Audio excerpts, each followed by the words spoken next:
Good evening बच्चों। और मैं यहाँ पर आया हूँ और आपके लिए एक छोटा सा मैसेज लाया हूँ, छोटा सा संदेश लाया हूँ।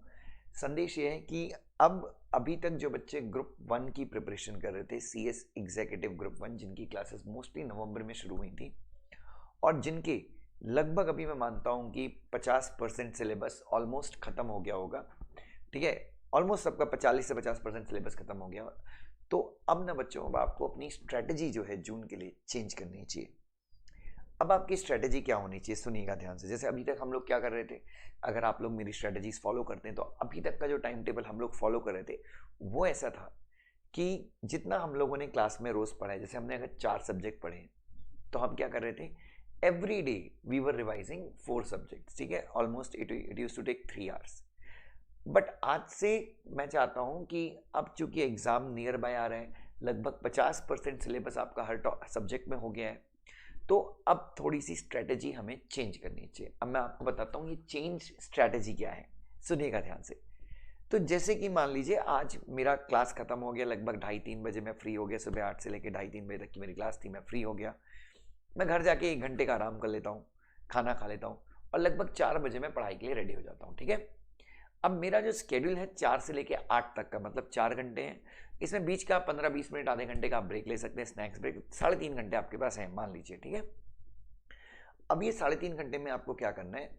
अब जैसे मान लीजिए आप 4 दिन, Monday Tuesday Wednesday Thursday, example है, कोई भी 4 दिन आप चुन सकते हैं। तो मंडे को आप क्या कीजिए, कंपनी लॉ पढ़िए।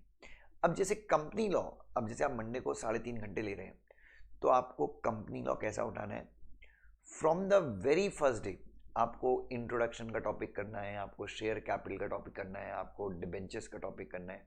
अब सर मैं इतना सारा कैसे कर पाऊंगा एक दिन में। ठीक है, तो एक मंडे को आपने डिसाइड किया कि आप 3 टॉपिक करेंगे, या जितना आइडियली आपको पूरा करना चाहिए, बट अब मान लीजिए आपने 3 ही टॉपिक किए, कोई प्रॉब्लम नहीं। उस मंडे को लिखिए कि मैंने 3 टॉपिक किए।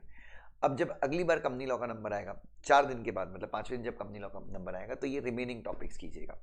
ठीक है, तो 7 घंटे में आप कोशिश कीजिए कि आपका कंपनी लॉ हो जाए, मतलब 2 बार में, एक वीक में सेकंड। ठीक है, तो आज 3.5 घंटा ही हो गया।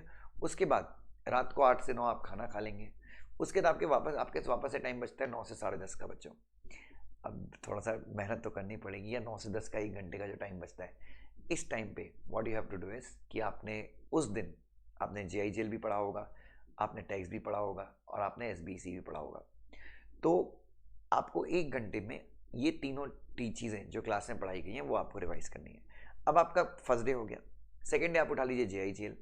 अब जेआईजीएल में आपकी क्लास में जितना कवर हुआ है, जैसे कि मान लीजिए आपका आर्बिट्रेशन खत्म हो गया, एडमिनिस्ट्रेटिव लॉ खत्म हो गया, देन आपका लिमिटेशन एक्ट खत्म हो गया, कॉन्स्टिट्यूशन खत्म हो गया, तब आप क्या करेंगे, तो आप 3.5 घंटे में क्या करेंगे, ये सारे टॉपिक्स कवर करेंगे। You have to cover all these topics 3.5 घंटा। फिर रात का 1 घंटा जो आपने उस दिन पढ़ा है वो रिवाइज करेंगे। फिर एसबीसी में भी सेम चीज़, फिर टैक्स में वो चीज़। अब आप 5वें दिन जब आएंगे तो वापस से कंपनी लॉ आ जाएगा। तो कंपनी लॉ में अगर मान लीजिए आप पूरा नहीं कर पाए थे, तो आपको जितना आपका आधा बचा हुआ है आपको उतना खत्म करना है। सेम जिगल टैक्स और ऐसी ये जो चक्री है, ये आपको चलानी। तो दिन के 4.5 घंटे आप एलोकेट करेंगे अभी पढ़ाई के लिए, क्योंकि अब ना बच्चों बीच में बीकॉम के एग्जाम भी आ जाएंगे और जून कैसे आएगा ना, you won't even come to know. ठीक है, और फिर अप्रैल और मई में वो